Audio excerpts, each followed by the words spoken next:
वेळ पडली तर नाशिक बंद करायची वेळ आली तरी आम्ही नाशिक बंद करू त्या विषयावर। दादा भुसे हा फेल्युअर गार्डन मिनिस्टर मंत्री म्हणून तर तो फेल्युअर आहेच,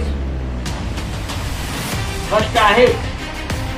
पण या नाशिक शहराला इतका अकार्यक्षम आणि माफियाना पाठीशी घालणारा असा पालकमंत्री लाभला, त्याच्यामुळे या नाशिकचे नुकसान। देख रहे हैं अब तक न्यूज चैनल।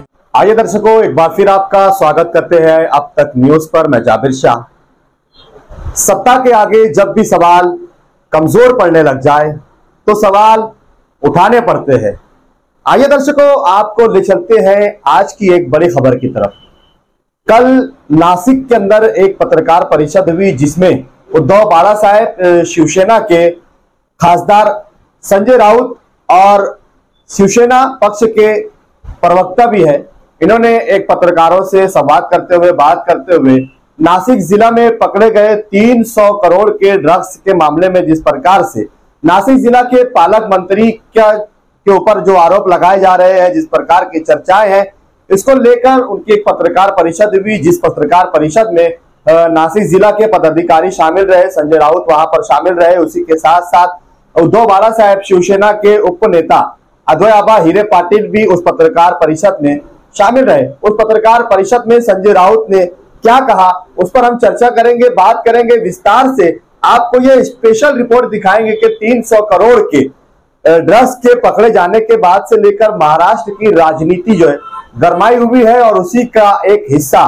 कल की पत्रकार परिषद में संजय राउत ने जो अपनी बात रखी है उसमें क्या क्या पत्रकार परिषद में उन्होंने कहा है, आइए आपको सुनाते हैं कि संजय राउत के तेवर किस प्रकार से कड़क थे और संजय राउत ने कई सवाल उठाए हैं। एक एक सवाल पर विस्तार से बात करेंगे। लेके चलते हैं आपको संजय राउत की पत्रकार परिषद की स्पेशल रिपोर्ट अब तक न्यूज चैनल की क्या है उस पर बात करने के लिए। दर्शकों, सबसे पहले हम आपको दिखाने चाहेंगे कि संजय राउत ने जो सवाल उठाए हैं वो सवाल क्या है। सबसे पहले आने वाली 20 तारीख को यानी कि 20 अक्टूबर को नासिक शहर के अंदर एक बहुत बड़ा मोर्चे का आयोजन किया जा रहा है, जिसमें सभी पक्षों को संजय राउत की ओर से न्योता दिया गया है, खुला आह्वान किया गया है कि आप अलग अलग संगठनों से आपका ताल्लुक होगा, आपका संबंध होगा, अलग अलग पक्षों से आप होंगे, लेकिन ये लड़ाई नासिक शहर को बचाने की लड़ाई है। ये लड़ाई नासिक शहर से जिस प्रकार से ड्रग्स, नशावार चीज, कुत्ता गोली और कॉलेजों में चल रहे अवैध धंधे, जिस प्रकार से ड्रग्स की बात उन्होंने की है उस पर भी विस्तार से चर्चा करेंगे। संजय राउत की वो रिपोर्ट आप पहले ये सुनिए, उसके बाद हम बात करेंगे संजय राउत ने कितने आरोप लगाए हैं। सबसे पहला उन्होंने आह्वान किया है कि आने वाली 20 तारीख को नासिक के अंदर बहुत बड़ा एक मोर्चे का आयोजन किया जा रहा है, जहां उन्होंने नासिक के उद्धव बाला साहेब शिवसेना के पदाधिकारियों को सीधा आह्वान करते हुए कहा है कि अगर नासिक शहर को भी बंद करना पड़े तो बंद कर दीजिए, लेकिन ये लड़ाई एक बड़ी लड़ाई है, एक बड़ा आंदोलन है, और ये सिर्फ नासिक जिला के लिए नहीं बल्कि पूरे महाराष्ट्र के लिए जिस प्रकार से ड्रग्स का मामला गरमाया हुआ है। आइए सुनते हैं संजय राउत को, फिर आगे हम बात करेंगे। नाशिकचं नागपूर होऊ देणार नाही, कारण या नाशिक शहरावर शिवसेनेचा अधिकार आहे, प्रेम आहे। त्याच्यामुळे 20 तारखेचा जो मोर्चा आहे त्याची जयजयत तयारी सुरू आहे आणि मोठ्या संख्येत त्यात लोक सहभागी होतील आणि आपला विषय व्यक्त करतील। आइए चलते दूसरे सवाल की तरफ कि संजय राउत ने दूसरे सवाल पर क्या कहा। आपको बताते हैं कि उन्होंने आरोप लगाया है कि कॉलेजों में, होटल पर, चाय की दुकान, पान की दुकान के अंदर ड्रग्स, कुत्ता गोली, ऐसे अनेक प्रकार के अवैध धंधे, नशा आवार चीजें बिक रही है, जिसका जिम्मेदार कौन है, जिस पर उन्होंने सीधा सीधा निशाना साधते हुए आजी माजी के पालक मंत्रियों को जिम्मेदार ठहराया। आज के जो पालक मंत्री है उन पर भी निशाना साधा, और उसी के साथ साथ बिना नाम लिए उन्होंने कहा कि आने वाले वक्त में जो पालक मंत्री नासिक के होने वाले हैं, क्या इन लोगों को अवैध धंधे करने वालों से, ड्रग्स बेचने वालों से, कुत्ता गोली बेचने वालों से हफ्ते जाते हैं, इस प्रकार का आरोप भी लगाया है। आइए सुनते हैं, आपको सुनाते हैं संजय राउत ने इस पर भी क्या कहा। मी जेव्हा उडता नाशिक म्हणतो तेव्हा काही महत्वाची माहिती मला माझ्या सहकाऱ्यांनी नाशिक संदर्भात ती धक्कादायक। शाळा, कॉलेजेस, अनेक शैक्षणिक संस्थांना विळखा पडलेला आहे ड्रग्जचा. कॉलेजमधले तरुण विद्यार्थी आणि विद्यार्थिनी यांच्यापर्यंत हे ड्रग्ज पोहोचवलं जाते दप्तरातून आणि विविध मार्गाने. त्या टोळ्या निर्माण झाल्या. पालक अस्वस्थ. गेल्या साधारण 6 महिन्यामध्ये 20 ते 35 वयोगटातील साधारण 100च्या आसपास विद्यार्थ्यांनी आणि तरुणांनी आत्महत्या केलेल्या आहेत.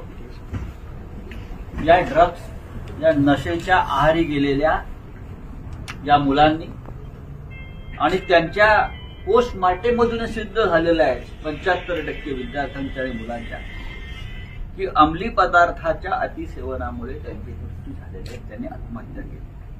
दर्शकों, आपने सुना कि किस प्रकार से कॉलेजों में चल रहे नशा आवार चीज ड्रग्स, कुत्ता गोली, और इसी के साथ संजय राउत ने आरोप लगाते हुए कहा है कि कौन इस पर हफ्ते खा रहा है. उसी के साथ सबसे बड़ा आरोप उन्होंने नासिक पुलिस पर भी सवाल उठाते हुए कहा कि नासिक जैसे डिस्ट्रिक्ट के अंदर अगर 300 करोड़ का ड्रग्स पकड़ा जाता है तो क्या इसके अंदर बिना पुलिस के शामिल हुए ये कामकाज इस नासिक जिला में नहीं चल सकता है. अवैध धंधे, ड्रग्स धंधे, कुत्ता गोली, नशा आवार चीजें कॉलेजों से लेकर चाय की होटल, पान की दुकानों तक अगर ये चीजें बिक रही है तो बिना पुलिस के शामिल हुए ये कामकाज नहीं हो सकता है. वो भी आपको सुनाते हैं कि संजय राउत ने सीधा सरकार और पुलिस के बीच में जो लोग होते हैं कि पुलिस और सरकार और मंत्री ये लोग मिलकर सब साथ गांठ से इस कारोबार को चलाते हैं. इस प्रकार की प्रतिक्रिया संजय राउत ने दी है. आइए आपको वो सुनाते हैं, उसके बाद फिर आगे चर्चा करेंगे.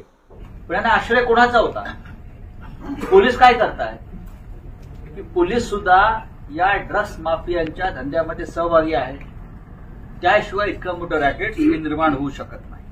तो दर्शकों, आपने सुना कि संजय राउत ने किस प्रकार से सीधा पुलिस पर निशाना साधा है कि पुलिस के बिना शामिल हुए इस प्रकार के धंधे, इस प्रकार के अवैध कारोबार नासिक शहर में नहीं हो सकते. और इसी की लड़ाई के लिए, नासिक शहर को बचाने के लिए एक बड़े मोर्चे का, नासिक बंद का उन्होंने आह्वान भी किया है. अब आइए आपको ले चलते हैं कि सुप्रिया ताई सुरे का जो एक स्टेटमेंट उनका कल का आया था, उसका हवाला देते हुए भी संजय राउत ने कहा है कि जब जब महाराष्ट्र में फडणवीस सरकार आई है तब तब महाराष्ट्र में क्राइम और जराइम बढ़ते हैं. इस प्रकार का सुप्रिया ताई सुरे के सवाल उठाने पर भी संजय राउत ने कहा है. वो भी आपको सुनाते हैं, वो सुनेंगे. उसके बाद फिर आगे और चर्चा करेंगे कि संजय राउत ने इस पूरी पत्रकार परिषद में पालक मंत्री के ऊपर भी कौन से आरोप लगाए, दादा भूसे का नाम लेते हुए उन्होंने क्या कहा. आप आखिरी तक जुड़े रहिए और इस खबर को आखिरी तक देखिए. हम विस्तार से आपको ये सारी रिपोर्ट दिखा रहे हैं. त्याच्यामध्ये शासकीय यंत्रणा, पालकमंत्री, मंत्री, आमदार, पोलीस हे सहभागी असतील तर शिवसेना स्वस्थ बसू शकत नाही. काल सुप्रिया सुळे यांनी एक सांगितलं की जेव्हा जेव्हा देवेंद्र फडणवीस गृहमंत्री होतात तेव्हा नागपुरातील गुन्हेगारी वाढते. तर अर्धसत्य बोललेलं आहे. महाराष्ट्रातली गुन्हेगारी वाढते असा माझा आरोप आहे. दर्शकों, आपने सुना कि किस प्रकार से संजय राउत एक के बाद एक हमला करते हुए दिखाई दे रहे हैं. चुनाव का समीकरण बनता हुआ दिखाई दे रहा है. जैसे कि आगे अभी 2024 में विधानसभा के और पार्लियामेंट के चुनाव होने वाले हैं. इसको लेकर भी सियासत और राजनीति गरमाई हुई है. दर्शकों, सबसे अहम और बड़ी बात का आरोप संजय राउत ने क्या लगाया कि अगर मानुषकी है तो देवेंद्र फडणवीस और शिंदे सरकार अपने पालक मंत्री से राजीनामा ले. उन्होंने दोहराते हुए कहा अगर मानुषकी है यानी कि अगर इंसानियत है तो देवेंद्र फडणवीस और शिंदे सरकार पालक मंत्री दादाजी भूसे से राजीनामा मांगे और उससे राजीनामा लेकर सरकार से बेदखल करे. इस प्रकार की भी प्रतिक्रिया संजय राउत की आई है. आइए आपको वो भी सुनाते हैं, फिर उसके बाद हम विस्तार से चर्चा करेंगे.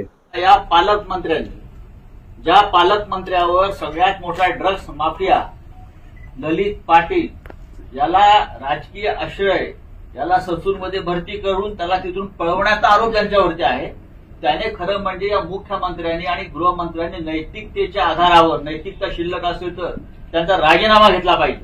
तो दर्शकों, आपने ये पूरी रिपोर्ट विस्तार से सुन ली है कि किस प्रकार से कल की पत्रकार परिषद में शिवसेना उद्धव बाळासाहेब ठाकरे के उपनेता अद्वैयाबा हीरे पाटिल भी इस पत्रकार परिषद में शामिल रहे. इसका मतलब यह है कि सीधा सीधा अब उद्धव बाळासाहेब शिवसेना शिंदे सरकार में शामिल राष्ट्रवादी के नेताओं पर भी बिना नाम लिए हमला कर रहे हैं, तो वहीं पालक मंत्री के सवाल पर भी, ड्रग्स को लेकर ललित पाटिल के सवाल को लेकर भी उन्होंने स्पष्ट अपनी बात रखी। अब देखना यह है कि इसके ऊपर सरकार का जवाब क्या आता है और नासिक जिला के पालक मंत्री दादाजी भुसे की इसके ऊपर क्या प्रतिक्रिया आती है। हम इसके ऊपर नजर बनाए रखेंगे और आप तक ये खबर पहुंचाते रहेंगे। आप जुड़े रहे हमारे साथ और देखते रहिए अब तक न्यूज पर, लाइव खबरें आपको अपडेट पहुंचाते रहेंगे। अगर आपने अभी तक अब तक न्यूज को सब्सक्राइब नहीं किया है तो उसे सब्सक्राइब कर ले, बेल आइकन को प्रेस कर दे और कमेंट बॉक्स में हमें जरूर बताइए कि आपको हमारी ये खबर कैसी लगी। आप जुड़े हमारे साथ, देखते रहिए अब तक न्यूज। मुझे इजाजत दीजिए, फिर मुलाकात होगी किसी नए सवाल के साथ।